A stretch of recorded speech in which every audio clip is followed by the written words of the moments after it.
aspirant, welcome to Mans Chandigarh IAS Academy. Today we are going to discuss the paper of 2024 of Haryana Civil Service Examination. इससे पहले हम 8 video और बना चुके हैं. This is the video number 9, that's class number 9, जिसमें हम discuss कर रहे हैं साइंस में क्या क्या PYQs पूछे गए हैं इन द 2024 पेपर. अगर आपने पहला एनालिसिस वाला वीडियो नहीं देखा तो please watch that video also. उस वीडियो में मैंने बताया कि किस सब्जेक्ट से क्या वेटेज रहा है पिछले 5 सालों में हरियाणा सिविल सर्विस में. तो 2 मेजर सब्जेक्ट निकल के आए हैं. One is history, second is science and technology. इन दोनों सब्जेक्ट को मिला के almost 50%, 45 to 50% of paper HCS का इन दोनों सब्जेक्ट से आता है प्रिलिमिनरी एग्जामिनेशन. तो किसी भी एग्जाम को जानने से पहले, किसी भी एग्जाम को अटेम्प्ट करने से पहले उसका एनालिसिस जरूरी हो जाता है कि एग्जाम की डिमांड क्या है. अगर आप प्रिपेयर करते हैं किसी एग्जामिनेशन के लिए and you are not focusing on the demand, it's become difficult to crack the examination. Okay, so myself Devendra Saini, I'm going to come up with the complete series of the Haryana Civil Service. आपको हर चीज discuss होगा YouTube पे मान Chandigarh IAS academy के channel पे. तो join the मान Chandigarh IAS academy YouTube channel. इसकी टेस्ट सीरीज भी आप ज्वाइन कर सकते हैं. That's also available in online and offline mode. चलिए शुरू करते हैं 2024 का साइंस का PYQs कि एग्जैक्टली क्या क्या चीजें आई हैं. अगर हम क्वेश्चन देखते हैं तो अगर इसके साथ साथ we are also running a free mains course for the Punjab PCS, क्योंकि पंजाब PCS का प्रीलिम्स हो गया. We are now providing the free PCS mains course on the YouTube channel of the Mans Chandigarh IAS Academy. Subscribe to the Mans Chandigarh IAS Academy YouTube channel for watching this video. All the faculty in the Mans Chandigarh IAS Academy belong to Delhi. They are teaching in a top institution and they are also teaching in the Mans Chandigarh IAS Academy, and that's make something different. जिनके अंदर बहुत सारे बच्चे select हुए हैं in the UPSC, HCS, PCS. Now those people will guide you. Okay, so let's start with the question number 1 of science and technology. अगर हम पहले क्वेश्चन की बात करते हैं, that's question number 83 in the paper में क्वेश्चन नंबर 83 था. The dinghy caused by the mosquito and spread through the blood. This is a right statement. Dinghy mosquito से ही होता है, ब्लड के थ्रू स्प्रेड हो सकता है. Typhoid caused by the bacteria spread through the water. Typhoid होने का reason ही गंदा पानी या गंदा खाना है. Ringworm caused by the fungus. Yes, ringworm fungus से होता है. Spread through the worms. No, it is not spread through the worms. Ringworm आपका फंगस से होता है लेकिन वर्म से स्प्रेड नहीं होता है. So this statement is wrong. जो ये स्प्रेड होता है with direct contact of water, soil. तो डायरेक्ट कांटेक्ट ऑफ वाटर से होगा स्प्रेड या फिर डायरेक्ट कांटेक्ट ऑफ सॉइल से स्प्रेड होगा. So only 2 pairs are correct. अगर हम देखते हैं तो only the 2 pairs are correct. That's the option will be B here. Answer will be B of this question. Next question पे आते हैं. Question number 84. Consider the following regarding the diabetes के बारे में अगर हम बात करते हैं. It is caused by the over secretion of insulin by the pancreas, the glucose level of increase in the blood, and the patient urinate frequently, lose weight, and they become lethargic. All the statements are correct here. This is a very simple question about the diabetes. Government of India के missions भी चल रहे हैं diabetes के लिए. तो that's a basic question and आपके basic science से ये पूछा गया है. अगर आपने 12th क्लास की बायोलॉजी, 11th क्लास की बायोलॉजी पढ़ी है अच्छे तरीके से तो वहां से क्वेश्चन बहुत आराम से हो सकता है. नेक्स्ट क्वेश्चन पे आते हैं. That's a question number 85. The blood artery have thick and rigid wall. They are not having the rigid wall. Artery का rigid wall नहीं होता है. तो जो rigid word यूज किया गया है that's a wrong statement. अगर फर्स्ट स्टेटमेंट wrong है तो we can directly come the statement D. Statement 1 is incorrect. पहला स्टेटमेंट गलत है.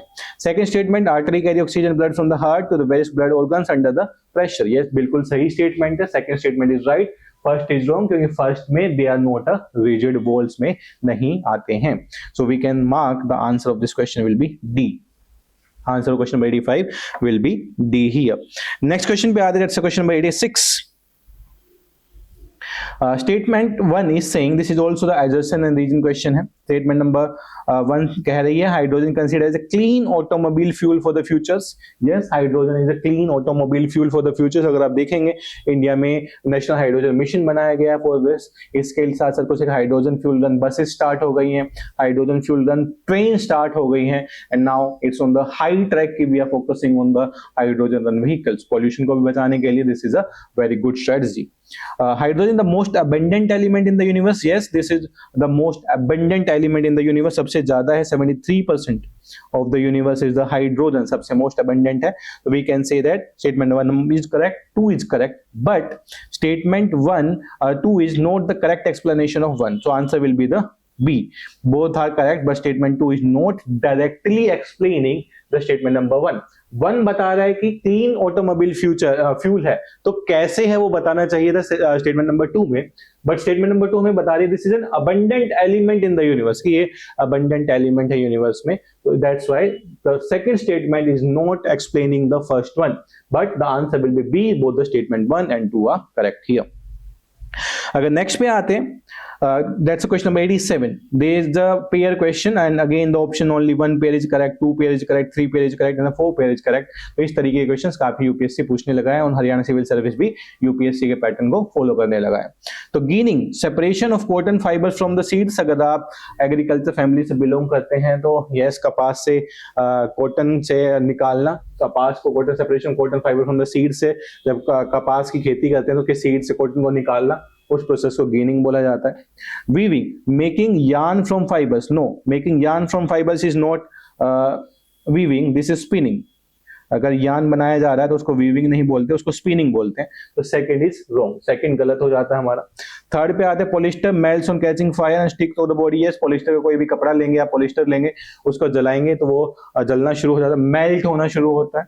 इसके साथ साथ that's also stick to the body, और वो पॉलिस्टर पूरे का पूरा बॉडी को स्टिक भी हो सकता है. सो आंसर क्या हुआ? Answer will be the only 2 pairs are correct, केवल 2 पेयर सही हैं. तो इस तरीके के क्वेश्चंस में क्या होता है कि आप लोगों को कंप्लीट इंफॉर्मेशन होना चाहिए, otherwise there is no elimination options here. जब भी इस तरीके के ऑप्शंस आते हैं, only 1 pair, only 2 pair, all 3 pair, none of the pairs, in this scenario we need to have clarity about the every option, otherwise they become difficult to answer these kind of questions. Next पे आते हैं question number 88. The effect of ant bite can be neutralized by rubbing calamine solution. Yes, calamine solution अगर हम ant bite पे लगा लेते हैं तो उससे वो सही हो जाता है. The calamine solution contains zinc carbonate which act as a basic in nature. बिल्कुल सही है, calamine solution में जिंक कार्बोनेट होता है जो बेसिक्स होता है. जो आंट में होता है दैट्स एसिड, एसिड को न्यूट्रलाइज करने के लिए बेस का यूज होता है, तो base is in the calamine solution. तो कैलामीन सॉल्यूशन में zinc carbonate that's a basic and there is a neutralise the effect of bite. So first statement सही है, सेकंड भी सही है, and second statement is explaining the first statement right.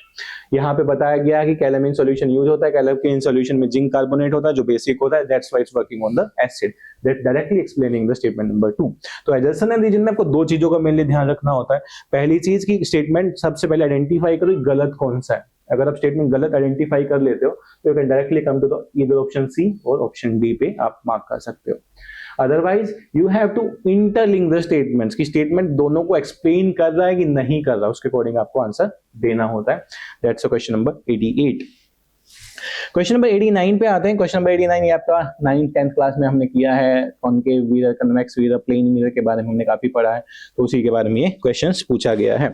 जब हम बात करते हैं plane mirror image of the same size in the object daily. घर पे आप जब भी आप बाल हेयर कॉम करते हैं, बाकी चीजें देखते हैं, ड्रेसअप होते हैं, तो आपको सेम साइज का ही दिखाता है. दैट्स अ प्लेन मिरर जो हम घर पे डेली बेसिस में यूज करते हैं, that's a plane mirror. Concave mirror, rear view mirror in a vehicle, गलत है. कॉन्वेक्स मिरर डेंटिस्ट यूज करते हैं, नहीं. डेंटिस्ट कॉनकेव मिरर यूज करता है, convex mirror rear view mirror होता है, तो दोनों को इंटरचेंज किया गया है. तो concave mirror is used by dentist, dentist को बड़े साइज का देखना होता है, तो दैट्स अ कॉनकेव मिरर वो यूज करता है. कॉन्वेक्स मिरर्स में, रियर व्यू व्हीकल्स में इसको यूज किया जाता है.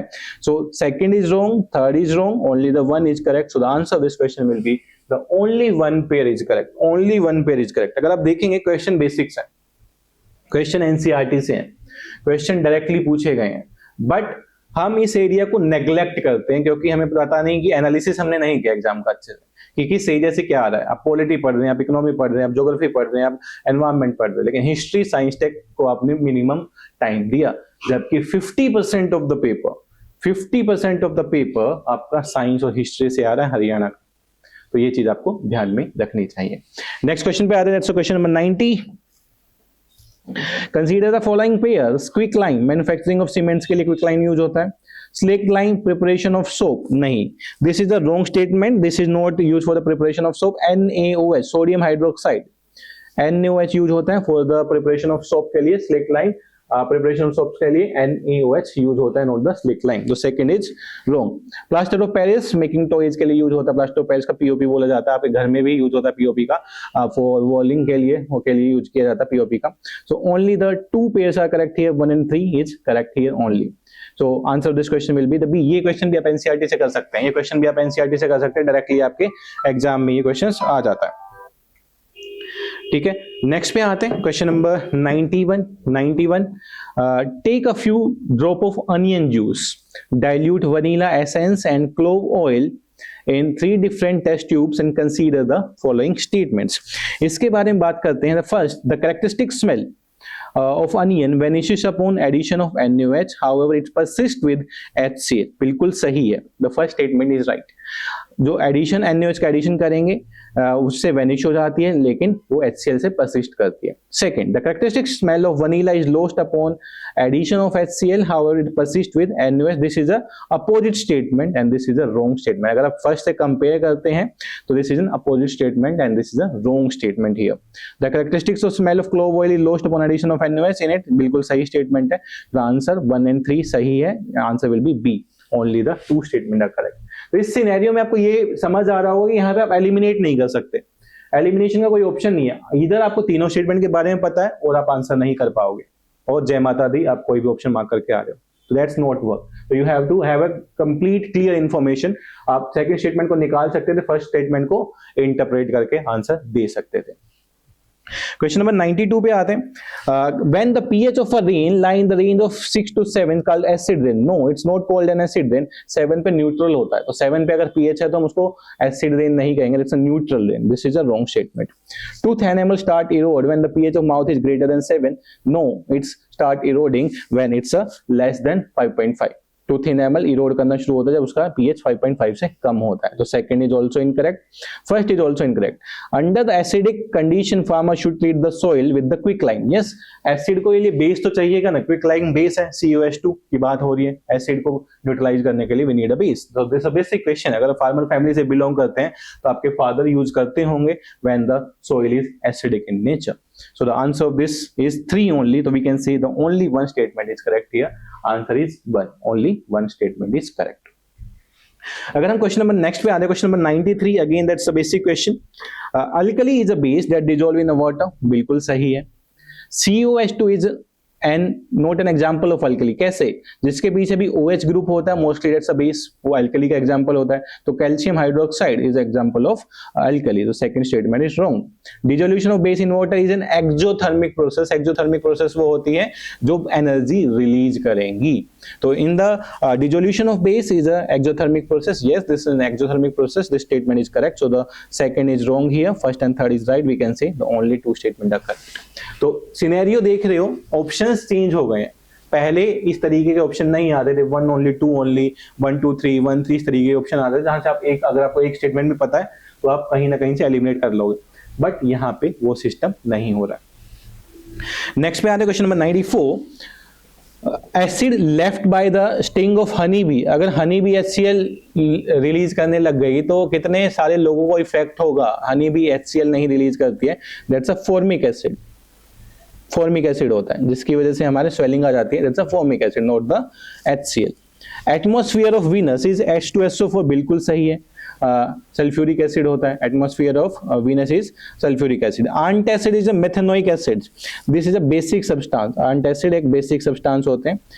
Antacid are the basic substance, not a methanoic acid. So the third statement गलत है, फर्स्ट स्टेटमेंट भी गलत है। तो only 1 pair is correct here, only 1 pair is correct. The atmosphere of Venus is sulphuric acid H2SO4।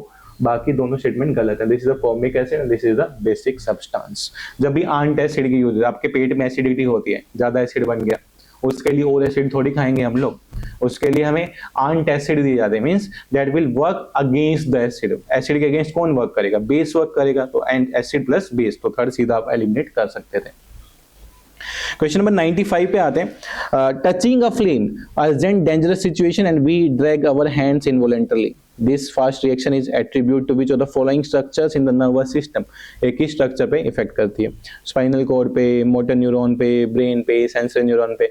हाथ तो जला ही होगा, करंट भी लगा होगा। In that scenario which part of body is working, spinal cord काम करता है, मोटर न्यूरॉन भी काम करता है, सेंसरी न्यूरॉन भी काम करता है। इन सब का काम होने के बाद ब्रेन एक्टिवेट होता है, इन सब का काम होने के बाद ब्रेन एक्टिवेट होता है। तो answer will be the 1, 2 and 4, note 3। आप सबसे पहले ब्रेन को एक्टिवेट करते हैं, नहीं, सबसे पहले spinal cord, motor neuron, sensory neuron से इंफॉर्मेशन जाएगा, स्पाइनल कॉर्ड से मोटर न्यूरॉन एक्ट करेंगे। That's a 1, 2 and 4 only. So 3 हम ब्रेन को एलिमिनेट करते हैं यहाँ पे, तो answer will be the 1, 2 and 4। Next question पे आते हैं, that's 96, which of the following function of influence by adrenaline, अगर एड्रेनलिन का इंजेक्शन किसी को दे दिया जाए तो उसमें क्या क्या चीजें होंगी? Increase of heart beat, yes, heart beat बढ़ना शुरू हो जाता है, इसीलिए दिया जाता है। More oxygen supply to muscles, yes. Increase supply of blood to the digestive system, decrease होता है। ब्रीदिंग रेट डिक्लाइन, इसमें बढ़ाई जाती है। अगर हार्ट बीट बढ़ेगी तो ब्रीदिंग रेट बढ़ाने के चांसेस होते हैं। तो third statement, fourth is incorrect, third is incorrect. तो we can say 1 and 2, answer will be the B, 1 and 2 only. तो इस तरीके के क्वेश्चन में आप एलिमिनेट कर सकते हो कि आपको पता लग गया कि 4 गलत है, 4 गलत है तो इस स्टेटमेंट में 4 नहीं है, तो ये ऑप्शन चला गया। हमें पता है फर्स्ट एंड सेकंड सही है, इसमें सेकंड नहीं है तो ये भी चला गया। तो इस तरीके से आप इसको मार्क कर सकते हो। अगर इस तरीके के ऑप्शंस आते हैं तो you can try to eliminate the answers. Next पे आते question number 97। 97 is about the anaerobic breakdown of glucose in a cell result in the formation of the which of the following compounds. अगर आप 11th class के NCERT में जाएंगे तो वहां पे एक डायग्राम दिया हुआ है इससे रिलेटेड, एक डायरेक्ट डायग्राम गिवन। उस डायग्राम में हमें दिखाया गया है ग्लूकोज किस किस चीज में ब्रेक डाउन होता है, ग्लूकोज किस किस चीज में ब्रेक डाउन होता है, इथेनॉल में, लैक्टिक एसिड में, कार्बन ऑक्साइड्स में, and adenosine triphosphate, ATP, energy के लिए यूज किया जाता है एडिनोसिन ट्राइफॉस्फेट। तो सारे के सारे यूज होते हैं। Answer will be the 1, 2, 3 and 4। Answer of this question will be A. Direct question from the NCERT, there is a single diagram given, glucose का ब्रेकडाउन दिखाया गया है, वहां से आपका ये आंसर्स बन जाएगा। 98 पे आते हैं, question number 98। During the urine formation the following substance are selectively reabsorb, glucose reabsorb होता है, अमीनो एसिड होते हैं, सॉल्ट भी होता है, वाटर भी होता है, तो सारे के सारे रीअब्जॉर्ब होते हैं। 1, 2, 3, 4 ये भी डायग्राम दिया गया है। जब एनिमल फिजियोलॉजी पे जाओगे, 11th क्लास के एनसीईआरटी है, एनिमल फिजियोलॉजी का चैप्टर्स है, न्यूरॉन की फंक्शनिंग दिखाई है, उसमें ग्लोमेरुलर फिल्ट्रेशन के बारे में बताया गया है। वहां पे एक प्रोसेस होते हैं रीअब्जॉर्प्शन, रीअब्जॉर्प्शन में क्या क्या एब्जॉर्ब हो रहा है, directly given in the NCERT, directly given. तो वहां से आप ये आंसर कर सकते हैं 1, 2, 3 एंड 4। तो question number 98 answer will be A. Question number 99 पे आते हैं। 99 which of the following plant hormones help in the promoting the growth in the plant? This is given in the 11th class NCERT। Plant physiology का chapter है। Plant physiology के chapters में hormones का chapter है, जहां पे 4 growth promoter की बात करते हैं, एक ग्रोथ इनहिबिटर की बात करते हैं। ग्रोथ इनहिबिटर एक ही हार्मोन है, दैट्स एब्सिसिक एसिड, जिसको ABA से रिप्रेजेंट किया जाता है। तो यहाँ पे बात हो रही है ग्रोथ हॉर्मोन्स की, तो जिसमें abscisic acid is a growth inhibitor, तो ऑक्सिन जिबरेलिन साइटोकाइन प्रमोटर है, डी इज अ इनहिबिटर। तो the answer will be the 1, 2 and 3, not the 4। तो सिंपल एनसीईआरटी का क्वेश्चन, डायरेक्टली एनसीईआरटी, जिनको हम मिस करते हैं। हम सोर्स के पीछे भागते हैं, क्या पढ़ना है क्या करना है, but we are missing the basic source. तो अगर आप एचसीएस का एनालिसिस करते हैं in that scenario, most of the question science and technology के आपके एनसीईआरटी से सोल्व हो सकते हैं अगर आपने उनको अच्छे तरीके से पढ़ा है। लास्ट क्वेश्चन पे आते हैं, question number 100। The length of a small intestine differ in various animal depending on the food they eat. Obviously जिस तरीके का खाना खाते हैं उस तरीके की हमारी इंटेस्टाइन बन जाती है। तो that's a direct statement. Herbivores need a longer small intestine to allow the cellulose to digest it. Yes, herbivores को ज्यादा चाहिए क्योंकि सेल्यूलोज का कंटेंट ज्यादा होता है, जिसको डाइजेस्ट करने में ज्यादा समय लगता है, इसलिए हमारे स्मॉल इंटेस्टाइन का साइज बड़ा है as compare to large intestine. ये small intestine large intestine diameter के बेसिस पे बनाई गई है, not on the length basis, क्योंकि स्मॉल इंटेस्टाइन लार्ज है लेंथ में और लार्ज इंटेस्टाइन स्मॉल है लेंथ में।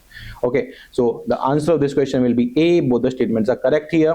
Answer is A. So this is the question number 100. So 83 to 100 question from science and technology, and most of the questions are from the NCERT। इस तरीके के analysis को देखने के लिए, क्वेश्चन को डिस्कस करने के लिए, अपने आंसर्स देने के लिए, कमेंट करने के लिए जुड़े रहिए मां चंडीगढ़ आईएएस एकेडमी के साथ। Mention your issues in the comment section. आपको क्या चाहिए, किस तरीके का वीडियो आप चाहते हैं, कोई टॉपिक आपको समझ नहीं आ रहा है, तो I am here to do that. I am going to take complete series of the Haryana civil service. तो जुड़े रहिए लास्ट तक, आपका पेपर ऑलमोस्ट शेड्यूल होगा मार्च एंड तक। तो please stay tuned with the Maa Chandigarh IAS academy. Thank you.